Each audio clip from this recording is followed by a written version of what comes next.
बाथरूमों में महिलाएं अंदर से रस्सी पकड़ के बैठती है, कड़ी नहीं है।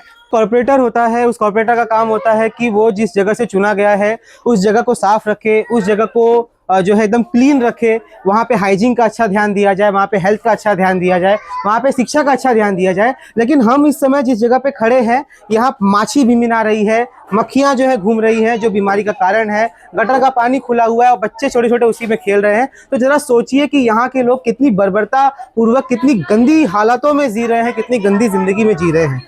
और कॉर्पोरेट मतलब ये दिखाता है कि कॉर्पोरेटर्स ने यहाँ पे क्या किया है। और यहाँ पे बीजेपी के जो है नगर सेवक हुआ करते थे। तो आप इन सभी दुरावस्थाओं का जिम्मेदार किसे मानते हैं? इसका मतलब यहाँ पर जो भाजपा के चारों नगर सेवक थे उसके पूरे जवाबदारी उन पे है। साथियों, इस समय हम भाईंदर वेस्ट के प्रभाग 1 में खड़े हैं, जहाँ के उम्मीदवार शिंदे सेना के ओम प्रकाश गाडोदिया जी हमारे साथ हैं। आपको बता दें कि ओम प्रकाश गाडोदिया जी 15 साल से भारतीय जनता पार्टी की तरफ से मीरा भाईंदर में नगर सेवक रह चुके हैं, गठनेता रह चुके हैं। आज हम उनका साक्षात्कार लेने वाले हैं। वो जिस जगह चुनाव लड़ रहे हैं उस क्षेत्र के बारे में, वो चुनाव लड़ रहे हैं, क्यों चुनाव लड़ रहे हैं, क्या कुछ प्रमुख समस्याएं हैं क्षेत्र की, वो सब आप उनसे जानेंगे।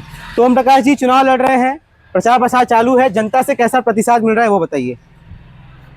जनता से पिछले जो नगर सेवक थे जी, उनसे यहाँ के नागरिक संतुष्ट नहीं है जी, लोगों में एक बदलाव की भावना है कि इस बार हम बदलाव करेंगे जी, और लोगों का अच्छा प्रतिसाद मिल रहा है। जी। आप जिस क्षेत्र में खड़े हैं और जिस क्षेत्र से आप लड़ाई लड़ रहे हैं, और मैं भी जहाँ खड़ा हूँ, मैं देख रहा हूँ कि यहाँ की जनता का जो जीवन है काफ़ी खस्ता हालत में है। अच्छी सुख सुविधाएं नहीं लग रही हैं, काफ़ी ऊबड़ खाबड़ सड़कें हैं, अच्छी व्यवस्था नहीं है। और यहाँ पे बीजेपी के जो है नगर सेवक हुआ करते थे। तो आप इन सभी दुरावस्थाओं का जिम्मेदार किसे मानते हैं? देखिए, अगर स्थानिक लेवल पे अगर कोई जवाबदार है तो स्थानिक नगर सेवक जो पद पे था, और इसका मतलब यहाँ पर जो भाजपा के चारों नगर सेवक थे उसके पूरे जवाबदारी उन पे है। दूसरी बात, जब मोदी जी आए इस राष्ट्र के प्रति, उन्होंने स्वच्छ सुंदर मिशन की एक कल्पना की, तो हम झप्पड़पट्टी के इस जय अम्बे नगर के लोगों का जब हम अनशन देखते हैं तो यहाँ पर पूरी गंदगी का साम्राज्य है। जो मैं 6 साल पहले देखा उससे भी बदतर हालत लोगों की है। जहाँ तक मुझे ख्याल है यहाँ पर केवल भ्रष्टाचार से मुक्त नगर सेवक थे। उन्होंने कभी भी इस क्षेत्र का दौरा नहीं किया है, मुझे लगता नहीं विकास नहीं किया। न तो आज वो यहाँ के बाथरूमों के सामने खड़े होकर के बाइट दे रहे हैं कि हम यहाँ पर बाथरूमों को दरवाजा लगा रहे हैं। पिछले 1 साल में यहाँ के बाथरूमों में महिलाएं अंदर से रस्सी पकड़ के बैठती है, कड़ी नहीं है। ऐसा मैं नहीं बोल रहा हूँ, यहाँ के स्थानिक अखबारों ने छापा है। मुझे एक महिला अपनी सोच के लिए भी शौचालय में जाती है, वो भी सुरक्षित नहीं है। इसका मतलब क्या विकास हुआ ये आप जान सकते हो। ओम प्रकाश जी, खराब शौचालय की अवस्था इतनी खराब, यहाँ गंदगी आप देख सकते हो, पूरा क्षेत्र जो है गंदगी से लबालब भरा हुआ है। शिक्षा का कोई केंद्र नहीं और स्वास्थ्य केंद्र में कोई डॉक्टर नहीं। मैं आपसे जानना चाहूंगा कि ऐसा क्यों इस क्षेत्र की जनता इस तरीके से जी रही है? देखिए, दोषी दोनों है, यहाँ की जनता भी दोषी है और यहाँ के नगर सेवक तो दोषी है, और साथ साथ में सबसे भ्रष्ट प्रशासन भी दोषी है। जहाँ तक आप बोलते हो ना, यहाँ पर जो इलीगल झोपड़ों का साम्राज्य, गुंडागर्दी चल रही है। यहाँ पर झोपड़े गरीब आदमी देखता है, रहने को झोपड़ा मिल जाता है 10 साल 10,000 में, और वो आदमी ये नहीं देखता आगे भविष्य क्या होगा। वो एक बार अपने ऊपर बच्चों के रहने के लिए छप्पर ले लेता है, और ये नेता लोग लाखों रुपया कमाते हैं। इसके कारण सुविधा तो महापालिका देगी, महापालिका सुविधा कितना देगी उसका भी एक बजट है, वो बजट के अलावा ज़्यादा खर्चा नहीं कर सकती है। लेकिन जिस तरह से लोक संख्या बढ़ रही है झोपड़पट्टियों में, स्लम में, वो बहुत खतरनाक है। ये भविष्य के लिए धोखा है। अगर आपको सुविधा चाहिए तो सबसे पहले यहाँ के जो इलीगल, जो गुंडा राज है, जो माफिया लोग हैं, उन पर अंकुश ला करके यहाँ पर जो विकास हुआ है वो हो गया।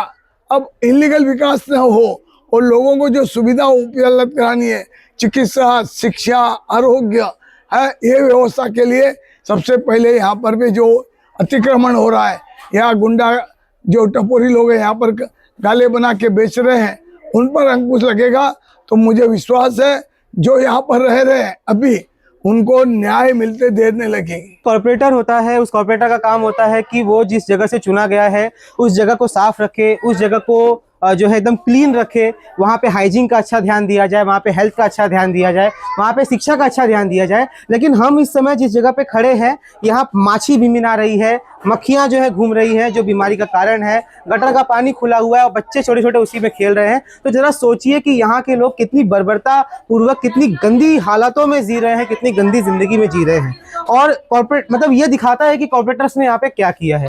ओम प्रकाश जी, मैं आपसे ये जानना चाहूंगा कि अगर आप नगर सेवक बनेंगे तो इसका क्या इलाज करेंगे, क्या आपने ऐसा कुछ प्लान बनाया, उसके बारे में बताइए। देखिए, सबसे पहले मैंने बताया ना, जो माफिया राज है इस क्षेत्र में, रोज इलीगल झोपड़े, रोज इलीगल बस्तियां बन रही है, उस पर पहला अंकुश लगाना पड़ेगा।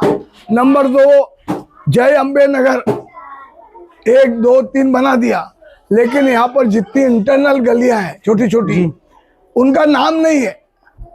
उनका नाम नहीं होने से भ्रष्ट नगर सेवक, भ्रष्ट अधिकारी जय अम्बे नगर में संडास बनाया, जय अम्बे नगर में गटर बनाया, जय अम्बे नगर में शौचालय बनाया, जय अम्बे नगर में पानी की लाइन डाली। अरे कहाँ डाली? इसलिए जितनी गलियां हैं इस जय अम्बे नगर में, उसको गलियों को नाम दिया जाएगा, जिससे महापालिका में जो टेंडर निकलता है वो टेंडर में उस गली का नाम आएगा कि फलानी गली में इस टेंडर में ये चीज बनने वाली है, जिससे खाली जय अम्बे नगर के नाम से टेंडर निकलता है, उस पर अंकुश लगेगा तो इस पर नक्की मुझे विश्वास है कि यहाँ का विकास में तेजी आएगी।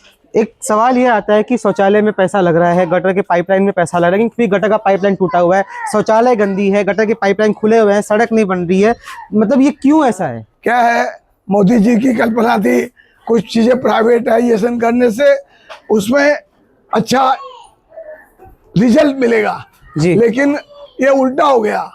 ठेकेदार प्राइवेट वाला लेता है, और ये मैं नहीं बोलता हूँ, सब जानते हैं कि ठेकेदार ठेका लेने के बाद में 40% सत्ताधारी पार्टी और यहाँ के स्थानिक अधिकारी लोग, माफिया लोग खा जाते हैं। अब आदमी 1 रुपये में 40 टका दे देगा तो किस तरह का काम करेगा? और इसी के कारण ये जो 40 टका 50 टका का लेन देन है, इसके कारण ऐसी झोपड़पट्टियाँ आज भी वैसे की तैसी पड़ी है। तो एक स्वच्छ कारोबार ठीक है, थोड़ा बहुत आदमी को लगता है समाज में काम करना है तो कुछ ऐसे लोगों से, दानदाता से पैसे लेते हैं, वो बात ठीक है, लेकिन जो कमीशन के नाम से पैसा खाते हैं तो ये सब बहुत बड़ा गलत हो रहा है, जिसके कारण भविष्य में यहाँ पर कोई किसी तरह का विकास होना संभव नहीं है। ओम प्रकाश जी, ये क्षेत्र हम घूम रहे हैं, देख रहे हैं, बहुत दुख हो रहा है मन को देख करके, बहुत उदासीन मन हो रहा है ये देख रहा हूँ। तो मैं आपसे जानना चाहूँगा, ये जनता जो आपको देख रही है इस क्षेत्र की, इस प्रभाग की, उसको आप एक संदेश क्या देना चाहोगे? देखिए, मेरा जन्म भाईंदर का है जी, एजुकेशन भाईंदर का है जी, हम भी सरकारी स्कूल में पढ़े हैं। ऐसा बात नहीं कि हमने कोई बड़ी शिक्षा बड़े स्कूलों में ली, लेकिन लोगों को विश्वास दिलाने के लिए लोगों को विश्वास जीतना पड़ेगा। हम विश्वास कितना भी अपना बताएं, हम खरे उतरेंगे कि नहीं, ये पक्का करना पड़ेगा यहाँ के नागरिकों को। तो मेरा मानना यही है, यहाँ की जनता को एक दृढ़ निश्चय करके और भय मुक्त होकर के और बिना किसी संकोच के, क्योंकि मतदान ये हक, और कहाँ जाता है आपका मतदान किसी को नहीं मालूम पड़ता, कौन देता है मालूम नहीं पड़ता है। तो मतदान के द्वारा ही आप ये समाज को, इस व्यवस्था को, इस चीज़ को बदल सकते हैं। मैं इतना ही कहूँगा, मेरा पिछला कार्यकाल 15 साल का इस महापालिका में बहुत स्वच्छ, एक पैसे का दाग नहीं, भ्रष्टाचार मुक्त हूँ मैं, कोई मेरे पास कानूनी दाग नहीं है, कोई केस नहीं है। अगर जनता चाहेगी, मुझे चुन के देगी, तो जो मेरा विजन है, जो मैंने महापालिका के अधिनियम में पढ़ा है, महापालिका के कानून में पढ़ा है, वो कानून के माध्यम से मैं इस जनता को न्याय दिलाऊंगा। आपको खाली एक छोटी सी बात बताता हूँ। 2008 में मैंने शमशान भूमि में मरने के बाद में लकड़े मुफ्त में मिले ऐसा प्रस्ताव लाया, राजनीति हुई उस पर, लेकिन आखिरकार वो प्रस्ताव केवल एक मत से पास हुआ, केवल एक मत से। आज मरने के बाद में नगर पालिका आरोग्य अच्छी देती है कि नहीं देती है, नगर पालिका शिक्षा देती है कि नहीं देती है, नगर पालिका स्वास्थ्य अच्छा रखती कि नहीं, लेकिन मरने के बाद में मुझे विश्वास है वहाँ पर जो आदमी मरता है या उसकी चिता जलती है उसमें उसको परिवार वालों को जो 3 लाख 2,000 3,000 5,000 जो खर्चा होता था, आज उनको वो खर्चा नहीं होता है। तो ये एक सुविधा मैंने करवाई।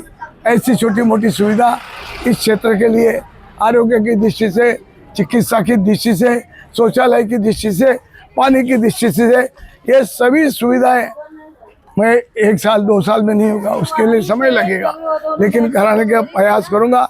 मेरे अन्य 4 उम्मीदवार हैं, मैं शिवसेना से अब की बार लड़ रहा हूँ। शिवसेना के हमारे 4 उम्मीदवार हैं, उसमें से 2 इसी झोपड़पट्टी क्षेत्र से आते हैं जिन्होंने नज़दीक से यहाँ की व्यवस्था देखी है, और 2 हम शहरी भाग से आते हैं। मुझे विश्वास है हम चारों नगर सेवक ज़्यादा नहीं तो कुछ हद तक यहाँ की व्यवस्था बदलने में हम कामयाब रहेंगे, ये विश्वास यहाँ की जनता को दिलाना चाहता हूँ। साथियों, ये ओम प्रकाश जी के साथ हमने बात की, उनका इंटरव्यू लिया और उनके साथ हम इस क्षेत्र में घूमे जिस क्षेत्र को वो रिप्रेजेंट करने वाले हैं आगे जा करके, और हमने ये देखा कि यहाँ पे लोगों की हालत कितनी बदतर है, कितनी बेकार है, लोग कितनी अच्छी ज़िंदगी नहीं जी रहे हैं यहाँ पर, और अच्छा शौचालय नहीं है, अच्छी गलियाँ नहीं है, अच्छी सड़कें नहीं है, और उससे भी ज़्यादा यहाँ पे इतनी गंदगी है और उस गंदगी के सामने ही लोग रहते हैं। उसी गंदगी के बीच में बच्चे देखिए खेल रहे हैं, ये उसी गंदगी के बीच में उनका जीवन यापन सब चल रहा है।